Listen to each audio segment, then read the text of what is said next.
Can the new version of ChatGPT really improve your spoken English? How can you integrate it in your daily routine so then you improve your English fluency? Hi, my name is Radmila, and today on this channel, Self-Start USA, I'm going to have a brief review of the new ChatGPT 4.0. I assume everyone has seen the release of new ChatGPT that can recognize your voice and video, but most importantly, it can respond to you in the voice, which is honestly surreal. The first time I tried it, it was like in a movie, Her. But anyways, I tested it out and I wanted to see how you can integrate it in your daily routine. Are there any tips that you can use so that you can improve your English fluency right now while using ChatGPT 4.0? There is a ChatGPT app on a phone, but now I'm going to use my laptop and I'm going to share my screen so you know exactly what's happening. So let's go.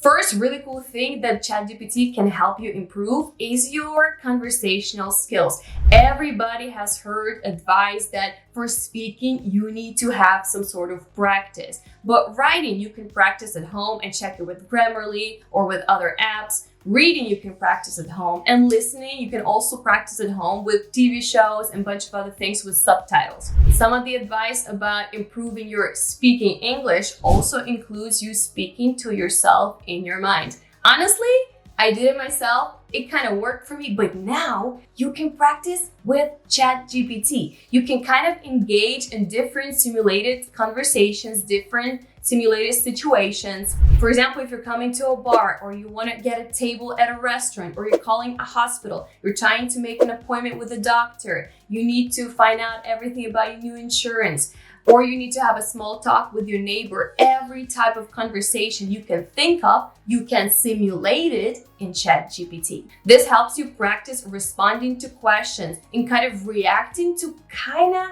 a real but simulated conversation. ChatGPT also provides you with contextually correct responses that would probably actually happen in a real conversation, and you can learn words, phrases while listening and engaging. So let me show you how it can work. I prepared a few examples. First, we need to choose a voice. Let's see what they have. Hey, it's great to meet you. How's your day going? Hey, I'm ready to hit the ground running. So if there's anything you'd like me to focus on first. Hi there. I just want to share how thrilled I am to work with you. Hello. I'm really excited about teaming up with you, and I'm all set to dive in. Hey there. I've got a really great feeling about us teaming up. How can I jump in and help? Hey, I'm ready to hit the ground. I'm gonna pick this guy. Hi, please help me today with practicing my English through a dialogue. Let's imagine that I am calling to book a table at the restaurant, okay? Hello, of course, I'd be glad to help. To start, how many people will be joining you today? So I have 2 or 3 people. Can we come? Do you have a free table today? Yes, we do have a table available. Would you prefer to dine around a specific time? What time slots do you have available for today? We have tables available at 5:37 and 8:30 p.m. Which time works best for you? Let's do 7 p.m. Great. I've booked a table for you at 7 p.m. Can I have a name for the reservation? So that was my first example. I think you already kind of see that you can set up any conversation you want. You can imagine any situation that you want to practice your English for. And once you're done having the conversation, then you can see everything that ChatGPT said and everything that you said in writing. So you can go through it in case you didn't understand some words. And this will definitely help you understand everything you didn't hear before, which is honestly pretty cool. Second tip on how you can use ChatGPT is to practice your pronunciation. ChatGPT can listen to you reading different paragraphs and give you feedback on what words you can improve or where you are making some sort of pronunciation mistakes. It can provide you immediate and quite accurate feedback that can help you increase your fluency. Also, if you need guidance on how to pronounce certain complicated words or different phrases or have different synonyms and how to pronounce them, you can always ask ChatGPT. So let's test it out now. I prepared one sentence from Harry Potter book because I'm a big fan, and I'm gonna make a lot of mistakes in my pronunciation. I wanna see how ChatGPT is going to correct me. So let's go. Hi, I'm gonna read now a sentence. Please listen carefully and then correct my pronunciation, okay? Sure.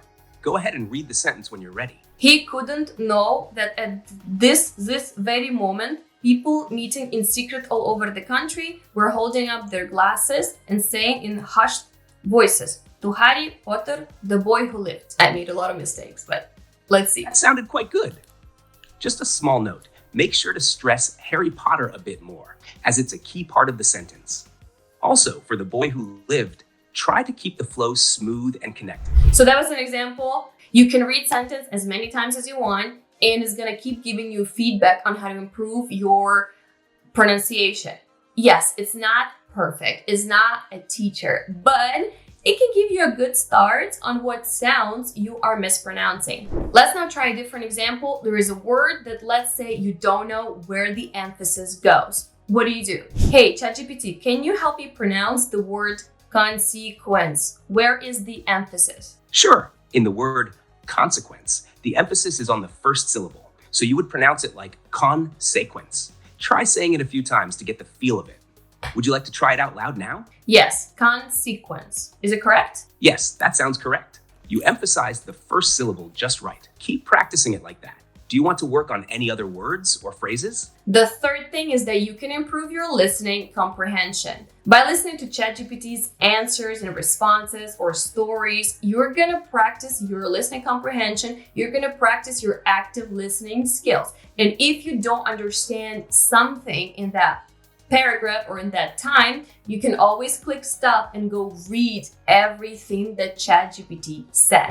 Fourth thing is that you can really expand your vocabulary and you can increase your learning with different words. So during conversations, ChatGPT can introduce new words or new phrases, new phrasal verbs that you have never heard before, and you immediately will hear them in a context. So you will try to remember them in a context and kind of associate with what it really means. Seeing a word or a phrasal verb in a context, you have more chances that you will remember it. Also, you can really expand your thematic vocabulary. For example, if you want to have a conversation about traveling or about business or about your interview or about science, you can have this conversation with ChatGPT and it will be using certain words that are related to this topic, which also will expand your vocabulary. But let's see how really it can use different words in a sentence. Hi, can you give me an example of one sentence, how I can use the word breakdown? Sure. Here's a sentence using breakdown.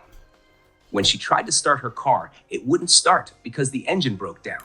This shows the use of breakdown in the context of something failing to function. Would you like to try using it in a sentence of your own? Now let's do something else. Give me synonyms to words amazing. Give me 5 synonyms. Absolutely. Here are 5 synonyms for amazing: incredible, astonishing, marvelous, stunning, and spectacular. Each of these words can be used to describe something that is really impressive or extraordinary. As you can see, everything depends on your prompt. Whatever you ask, ChatGPT will probably give it to you. So you can try use it in any way you want to expand your vocabulary, find new words, memorize them, use them in a context, explain the definition of the word. There's so many cool options. And the 5th tip is that you can also try to work on your grammar with ChatGPT. Whenever you're speaking or writing to ChatGPT, you can ask him to trace all the mistakes that you're making, whether it be a grammar mistake or a sentence structure mistake. Also, ChatGPT can provide you with different alternatives or different other options of how you can structure the sentence or the mistakes that you make, how you can completely avoid them. So let me try. I'm going to now intentionally make a few mistakes and I want to see if ChatGPT can spot them. My mom gives me many advices. She is more taller than her sister. Please correct. Sure, I can help with that. Here are the corrected versions of your sentences. My mom gives me a lot of advice. Advice is an uncountable noun, so you use a lot of instead of many, and advice instead of advices. She is taller than her sister. When comparing with taller, you don't need to use more, just taller. You're doing well. Do you want to try a few more sentences? Honestly, what I really like about ChatGPT is that it's so encouraging. It gives me praise every time I say something. That I really like. So these are my 5 main tips for you. What I see right now in ChatGPT is that you can really integrate it in your English learning routine. You can use it daily and you can have kind of fun with it. You can discuss your plans, how has your week been? What are you going to do tomorrow? You can have a kind of conversation with him in terms of a small talk. You can have so many different small practical conversations that can enhance your English fluency. Also, you can role play different situations. For example, if you're going to have an interview soon, you can try and have a mock trial where ChatGPT is going to interview you and then give you feedback. Obviously, it's not going to be as tailored and as amazing of a feedback as you expect from an expert, but it can give you feedback in terms of your English sentence structure and how you can respond a bit better. And of course, you can always trace back all your mistakes in your learning experience. You can always go back and see everything that you've learned so far, everything that you've gone through so far, and all the conversations that you had will be saved in ChatGPT. So let me tell you now the disadvantages that I've also noticed. This version of ChatGPT is quite limited. I was able to have a conversation for about 15 or 18 minutes, and then I had to wait for a few hours to try again. So obviously you cannot have an hour-long conversation or practice for as long as you would like, because there are some apparently technical limitations on what you can do. Second thing is that you need to moderate everything. So you are a moderator of the conversation, and you need to give a very clear prompt on what do you need. What conversation you want to have? What do you want ChatGPT to correct you on? What is going to be your next conversation? So everything really needs to be guided by you. You cannot rely on ChatGPT to guide you through it. You need to have 100% of initiative, and you set the tone of how it behaves and what it notices and how it responds to you. Third thing is that it obviously cannot replace a human interaction, a human element, jokes, and everything that you can encounter when you have a conversation with a human. I would say it's a really cool supplement to everything you already do when learning English, but it should not be the main replacement. While I think it's such a cool thing, the first time I tried it, I was like, whoa, the future is here. Having tried it, I still think it's really cool. However, it cannot replace tutors or any other learning experiences that you're probably doing right now. Anyways, make sure you try and share your experiences in the comments. I'm really curious to see, have you tried it? What is your impression of it, and are you going to use it when learning English? This is it for today. Please do not forget to like, comment, and subscribe, and I will see you very, very soon. Hope you enjoyed this video. Goodbye.